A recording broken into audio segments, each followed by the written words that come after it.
सुन लिया मैंने। चंद्रशेखर जी। उपाध्यक्ष महोदय, मैं एक बहुत दुखद घटना की ओर आपका ध्यान आकृष्ट करना चाहता हूं। बलिया जिले के बांसडीह कस्बे के 12 गरीब लोग कश्मीर में मजदूरी करने गए थे। 6 तारीख की रात को आतंकवादियों की गोली के शिकार हुए और वो 12 व्यक्ति सूचना के अनुसार मृत्यु को प्राप्त हुए। आज 19 तारीख है। कश्मीर सरकार ने कोई सूचना उनके परिवार वालों को नहीं दी। कल पहली बार उसमें से कोई बचा हुआ आदमी जब बलिया पहुंचा, उस परिवार के लोगों को सूचना दिया और उन्होंने मेरे पास एक फैक्स भेजा। डिस्ट्रिक्ट मजिस्ट्रेट को वहां के उन्होंने फैक्स पर सूचना दी। डिस्ट्रिक्ट मजिस्ट्रेट ने पूरी कोशिश की, वो कोई संपर्क कश्मीर के लोगों से नहीं कर सके। श्रीमान 3 बजे मुझे फैक्स मिला। 3 बजे से 11:30 बजे रात तक मैं कश्मीर के राज्यपाल महोदय को संपर्क करने की कोशिश करता रहा। हरदम या तो सभा में थे, बैठक में थे, हमारे कार्यालय के लोगों ने किया। 2 बार जब मैंने स्वयं फोन किया तो मुझसे फोन नंबर पूछा गया, मैंने फोन नंबर भी बताया। 11:30 बजे तक 11:30 बजे जब मेरे सचिव ने उनसे पूछा तो उनके सचिव ने कहा राज्यपाल महोदय बहुत व्यस्त थे, कोशिश कर रहे थे, मिले नहीं। उपाध्यक्ष महोदय, मैं बहुत महत्वपूर्ण व्यक्ति नहीं हूं, लेकिन 15-20 वर्षों में मेरे संसदीय जीवन में ये पहला अनुभव हुआ है कि किसी राज्यपाल से मैं फोन पर बात करना चाहूं और 12 घंटे में उसको समय नहीं मिले।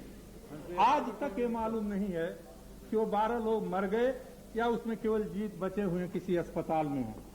कश्मीर सरकार ने जरूरी भी नहीं समझा कि उनके परिवार वालों को जिलाधीश के जरिए पर सूचना दें। और कितना वेदना भरा खत है वो मैं पढ़ना नहीं चाहता। उन्होंने केवल यही कहा है कि अगर मुझे सूचना मिल जाए तो उनकी अंत्येष्टि क्रिया हम वैदिक रीति से कर दें। केवल ये वो मांग कर रहे हैं। मैं आपसे जानना चाहता हूं अध्यक्ष महोदय कि क्या कोई राज्यपाल, उनके मर्यादा खिलाफ कुछ भी नहीं कहूंगा क्योंकि मर्यादा सबकी है, संसद सदस्यों के अलावा मर्यादा की उनका हनन हो जाएगा। कोई राज्यपाल कितना व्यस्त है कि 12 घंटे में वो टेलीफोन नहीं कर सकता। उनके टेलीफोन सुनने की मुझे बड़ी इच्छा नहीं है, लेकिन क्या जरूरी सरकार के लिए नहीं था?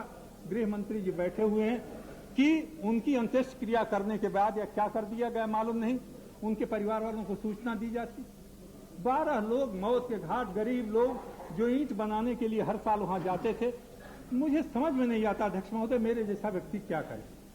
लोग समझते हैं कि सरकार मैं चला रहा हूं, लोग ये समझते हैं कि सरकार में मेरी बात सुनी जा रही।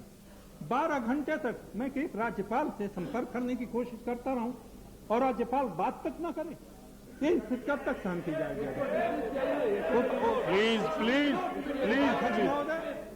मैं गृह मंत्री यहां बैठे हुए, मैं उनसे निवेदन करूंगा, पुलिस के सिपाही अनुशासनहीन हैं, उनको अनुशासन में लाइए।